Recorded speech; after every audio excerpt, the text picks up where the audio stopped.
کبھی کبھی زندگی میں ہم ایسی جگہ آ جاتے ہیں جہاں سکون ڈھونڈنا بہت مشکل لگتا ہے۔ چلیں آج ایک ایسی ہی کہانی سنتے ہیں، ایک ایسی کہانی جو شاید ہم سب کو کوئی نیا راستہ دکھا دے۔ یہ کہانی ہے ایک نوجوان کی، ایک دانا بزرگ کی، اور اس بات کی کہ کیسے ایک چھوٹا سا سادہ سا عمل پوری زندگی بدل سکتا ہے۔ دل بے سکون ہے، جسم تھکا ہوا ہے، اور زندگی وہ ایک بوجھ لگتی ہے۔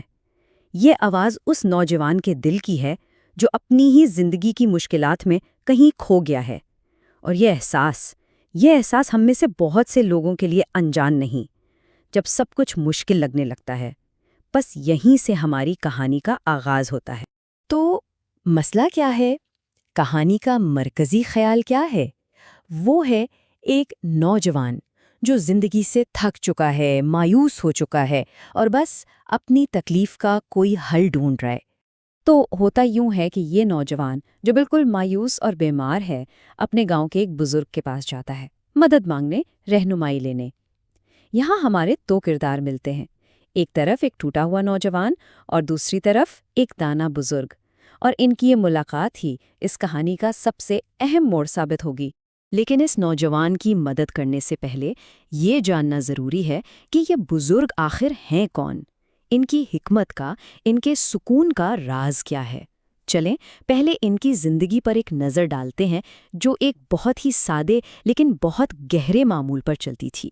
اس چھوٹے سے گاؤں میں رہتے تھے یہ بزرگ، اور ان کی پوری زندگی نماز کے گرد گھومتی تھی۔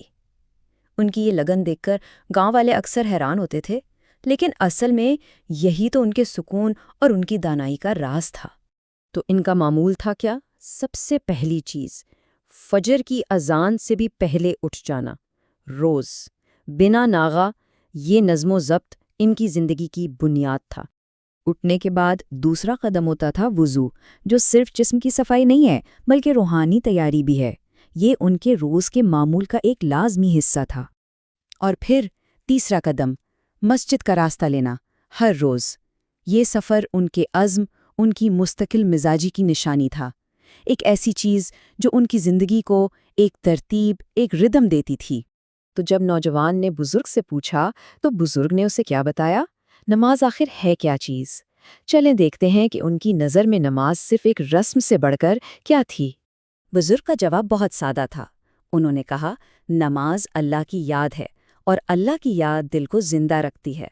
ان کے لیے نماز صرف کچھ حرکات کا نام نہیں تھا، یہ تو خدا سے ایک کنیکشن تھا، ایک ایسا رشتہ جو مردہ دلوں میں جان ڈال دیتا ہے۔ اور یہی بات وہ اس پریشان حال نوجوان کو سمجھانا چاہتے تھے۔ مطلب بزرگ نے نماز کی تعریف کو ہی بدل دیا۔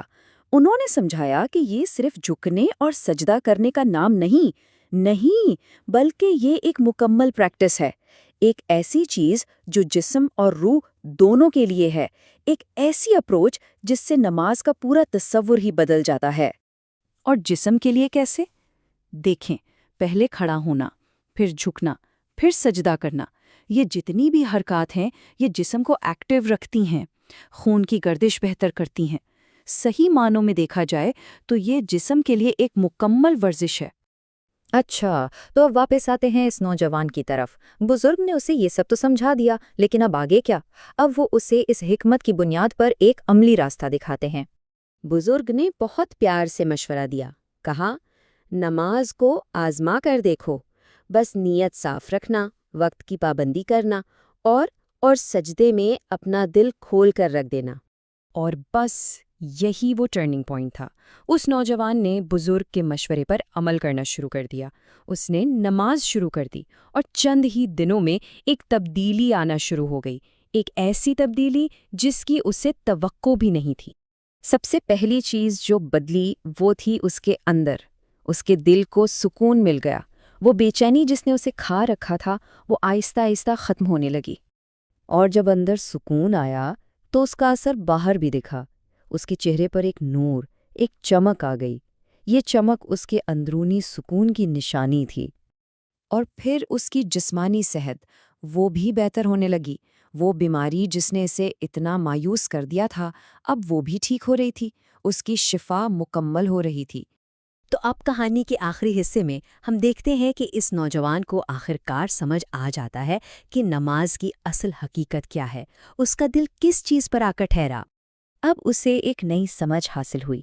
اس کو احساس ہوا کہ نماز اللہ کی یاد ہے، نماز دل کا علاج ہے، اور نماز جسم کی طاقت ہے۔ اس نے محسوس کیا کہ نماز نے اسے صرف ٹھیک نہیں کیا بلکہ اسے سیدھا خدا سے جوڑ دیا ہے۔